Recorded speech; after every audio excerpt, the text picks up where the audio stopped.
Metta, or loving kindness, is the love without boundaries. It's boundless love. But it does not have any lustful attachments. And it promotes that feeling of friendliness with a genuine wish in our hearts for all beings to be well and happy. It is a strong antidote for anger and hatred. The Dhammapada verse number 5 says that hatred is not overcome by hatred, but by love and love alone. So, if you have anger, hatred, this is why it's important to practice metta, loving kindness. Then, metta is a love that breaks the divide. We live in a world that is so divided. The families divided, society, nation, the world are all divided. Divided by what? One is by our external appearances, by the color of the skin, by the clothes that we wear, and by our looks. We are being discriminated. We discriminate people, and on the basis of that, just external looks. Then there's also internal, our belief system and the ideologies that we hold. We are also discriminated, divided at these things. So, what is important is for people to understand that as human beings, we have something in common. We are born, we all are growing older, we are aging, we will fall sick, and we will die one day. This is a common denominator. And not only that, all of us wish to be well, wish to be happy. In fact, there is not a single being in this world that does not want to be well and happy. Even your dogs and cats, they wish to be well and happy. And the chickens, ducks, pigs, cows, goats, all these beings, they all want to be well and happy. And they all wish to live happily with their family members. They have brothers, they have sisters, they have parents. So, that is why metta is so important for us to cultivate, so that we can live a very peaceful, harmless way of life, and we live and let live. So this is what metta is about. The origin of this teaching actually came during the time of the Buddha, when 500 monks were practicing meditation in a certain forest. And after a little while, when they're practicing, they were disturbed. The spirits, the three spirits in the forest, they were not happy with these monks, so they disturbed them in various ways, making noises and apparitions appearing. So the monks became frightened and afraid, and they could not practice. So they sent a representative to visit the Buddha and to ask the Buddha for advice. Then the Buddha advised them. And this advice is given in the Karaniya Metta Sutta. And it is these instructions how to cultivate loving kindness. Then the monks went back to the forest, and upon the instructions, they followed the instructions that Buddha gave, and soon they found that everything start to calm down, settle down, and no more disturbance. Now the spirits are very happy. So no further disturbances. So the monks were able to practice peacefully until they all gained enlightenment. So this is the background, how these teachings came about. Now the benefits Buddha mentioned. Before we talk about the benefits mentioned by the Buddha, there are nowadays, there are universities, there are a number of universities, big universities in the world that are doing research on what is called LKM meditation, loving kindness meditation. And they found many benefits. I heard that in Stanford University, who did this, who is one of the forefront of investigation into loving kindness meditation, and they outlined some 18 different benefits. And these benefits are, a lot of them related to interpersonal relationships and also one's well-being. So much so that the American Heart Association is now promoting the practice of loving kindness to have a good, healthy heart. Now, in the Buddha's teaching, in the Metta Nisangsa Sutta, Buddha talked about 11 benefits. The first benefit, when one practices metta regularly, then one will be able to sleep well. Happily, one can sleep. Second benefit is you can get up easily and happily. And third benefit, no nightmares, no bad dreams. But these three things, the first three benefits are related to sleep patterns.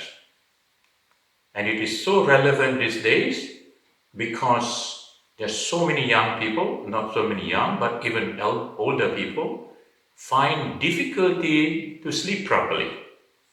So, the regular practice of metta will enable one to have good sleep. Then the fourth benefit is that you will be friendly to others. You can make friends with others easily. You are near and dear to human beings. And not only human beings, but also non-human beings, animals, wild animals, like those monks and those yogis who practice in the forest, and they can live with all the wild animals, the tigers, elephants, bears. They have no problem. This is due to the metta, loving kindness. Then there's a benefit of complexion. In other words, beauty. Your complexion becomes brighter.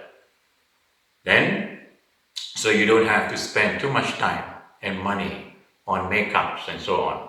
Yeah. Then the next benefit is with regards to concentration. That you'll be able, because your mind is calm, you are not agitated easily, so you can concentrate better. You can get into concentration quickly, and that can help you in your studies and in your work. And the other benefit is that fire, weapons, poisons will not harm you. But there's a disclaimer here that you should not try this until you are very well established in your cultivation. What is meant here is this: when you practice metta and you have a good heart, compassion, you don't hurt, you don't harm others, then naturally people don't want to harm you through weapons, and all these things. Yeah. Then the next benefit is that easy to die peacefully. And on the basis of peaceful death, you will have a good rebirth so that you can continue to grow in the Dhamma and to be free from suffering.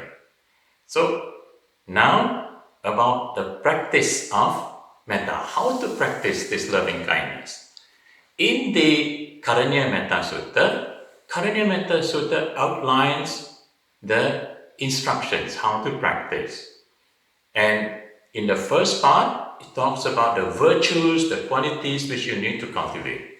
These virtues will help you to have a calm and quiet mind so that you'll be able to concentrate, you'll be able to practice well and become more effective.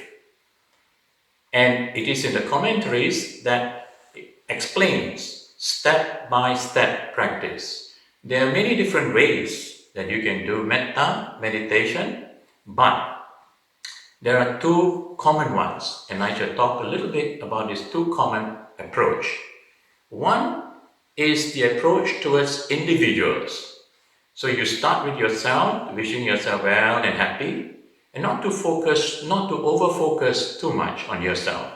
Just when you feel calm and quiet, then you start to radiate to people whom you have respect and gratitude towards, including your parents and teachers, so that metta can flow easily.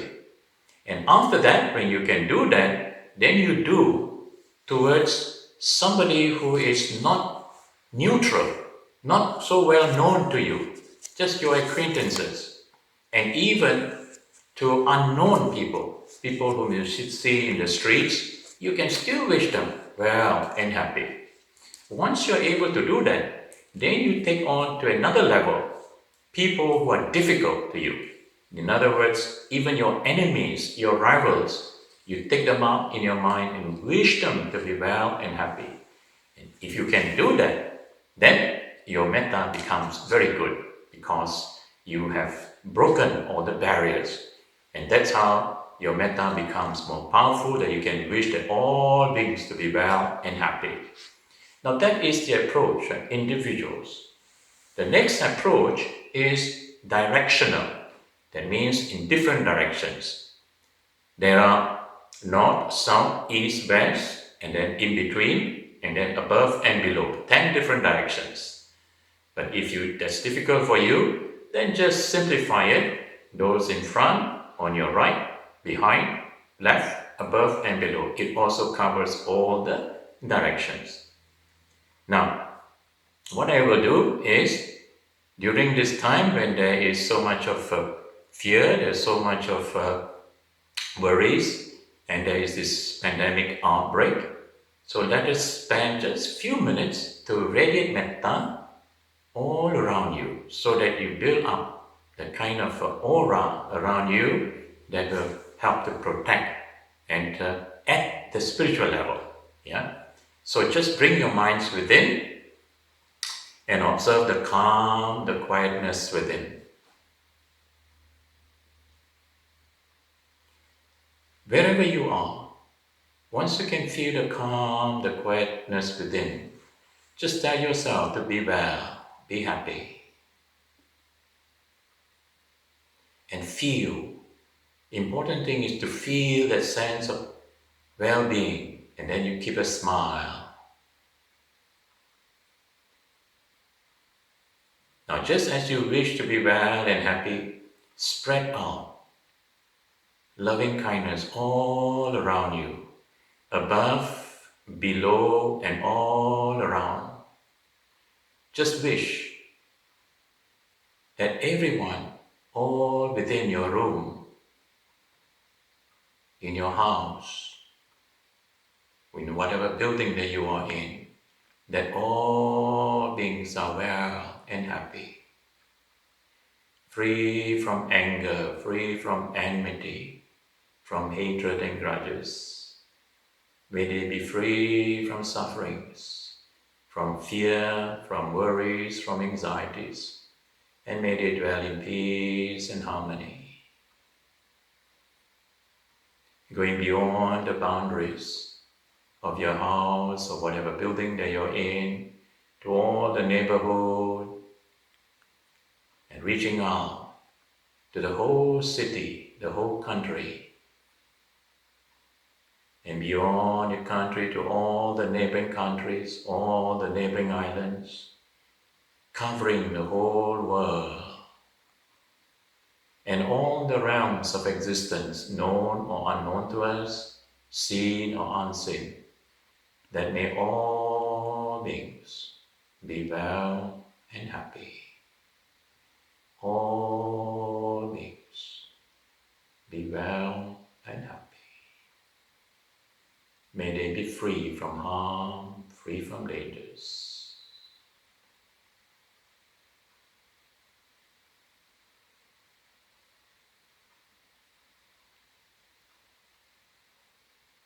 In the calmness, just cultivate the pure love and compassion in your hearts and have the wish that all suffering beings be free from suffering. Those in sorrow be free from sorrow. Those in fear and dangers, may they be free from fear and dangers. May they live in peace and harmony. Then may all beings be well and happy. Sadhu.